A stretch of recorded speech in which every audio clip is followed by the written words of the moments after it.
أنا كريم، عمري 38 سنة، ساكن في بيت ورثته عن جدي الله يرحمه. البيت في قرية قديمة جنب الأقصر. بيت شكله عادي من بره، لكن اللي جواه عمري ما كنت متخيله. السلام عليكم، أهلا بيكم. أنا أمل من قناة قصص رعب. أنا متعود على الهدوء وعلى إن البيت دايما هادي، لكن هنا كئيب شوية. بس كنت فاكر ان ده عادي، كل البيوت القديمة كده، لحد ما قررت اوسع واكسر في الارضية علشان اعمل اوضة تانية. في يوم جمعة والعمال بيكسروا في ارضية الاوضة، واحد فيهم صرخ فجأة وقال: في فراغ هنا. الكل سكت، ولما قربت ابص لقيت فتحة غريبة جدا، شكلها مش طبيعي زي بير، لكن متبطن بحجارة مرسوم عليها نقوش مش مفهومة، مش عربية ولا حتى انجليزي، ده نقوش فرعونية. انا وصاحبي محمود قررنا ننزل، حب استطلاع غبي، بس كنا حاسين اننا هنكتشف كنز. نزلنا سلالم حجر بتنزل لتحت بشكل حلزوني، 50 سلمة. يمكن كل ما بننزل اكتر الهوا بيبقى اتقل، وريحة التراب بتملأ مناخيرنا. بس كملنا، وصلنا لمكان واسع زي قاعة، وفي وسطها تمثال صغير محطوط على قاعدة حجر. المكان حواليه مظلم، بس التمثال كأنه منور لوحده. انا قلت لمحمود: حاسس ان في حاجة مش طبيعية هنا.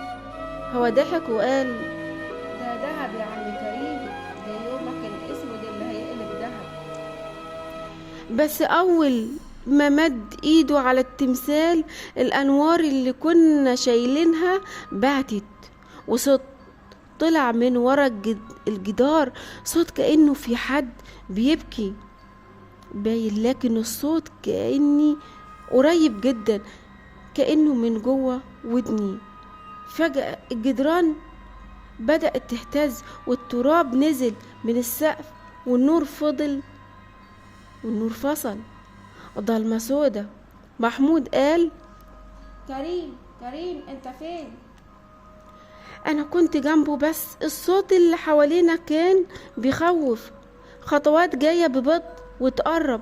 اللحظة دي انا فقدت الاحساس بكل حاجة غير قلبي اللي بيخبط زي الطبول، وجوايا احساس في حاجة صحيناها هنا.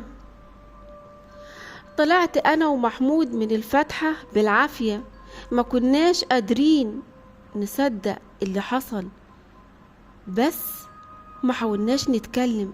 كل واحد فينا كان سرحان في حاجة واحدة: هو ايه اللي شفناه؟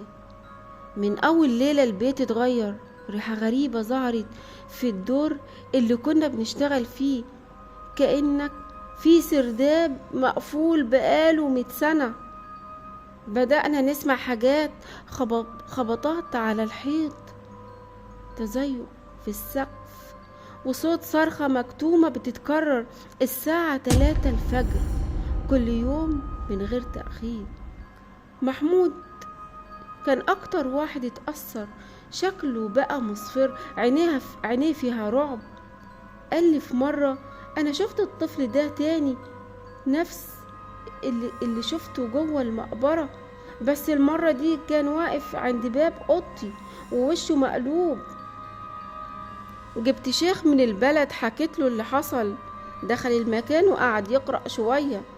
بعد دقايق صرخ وقال: انت فتحت باب ما كانش لازم يتفتح، ده مرصود معمول عليه حراس من نوع قديم جدا، ده مش جن عادي، ده رصد فرعوني مربوط بروح كانت محبوسة في المكان. قال لي كمان: انا اي حد لمس التمثال ده هيطارد لحد ما يدفع التمن. من الليلة دي محمود بقى يصرخ في نومه وبيحلف انه كل ما يغمض عينيه بي بيلاقي التمثال قدامه، ووشه اتحول لوش بني، بقى مش بقى بني آدم، وش اتحول لبني آدم بيبتسم له، لكن ابتسامة شيطانية. وبعد يومين محمود اختفى. فضلت ادور عليه، بلغت الشرطة بس بدون فايدة.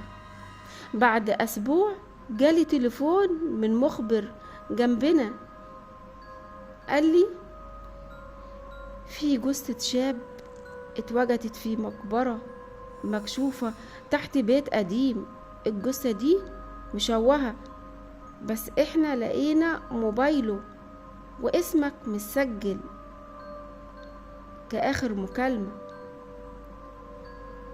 رحت ولقيت هو مات لوحده في نفس المكان اللي بدأنا فيه. النهاردة وانا بحكي ليكم القصة دي، لسه كل يوم الساعة 3 الفجر اسمع صوت بيقول كريم قربت، وانا مستني دوري. في نهاية القصة ما تنسوش تشتركوا في القناة وتفعلوا علامة الجرس علشان يوصل لكم كل الحكايات الجديدة. قصص كتيرة جاية، وكل قصة أغرب من التانية، وقصص حقيقية حصلت بالفعل. اكتبولي في التعليقات ايه رأيكم في القصة. يهمني تعليقاتكم، ويهمني تشتركوا في القناة. والسلام عليكم ورحمة الله وبركاته.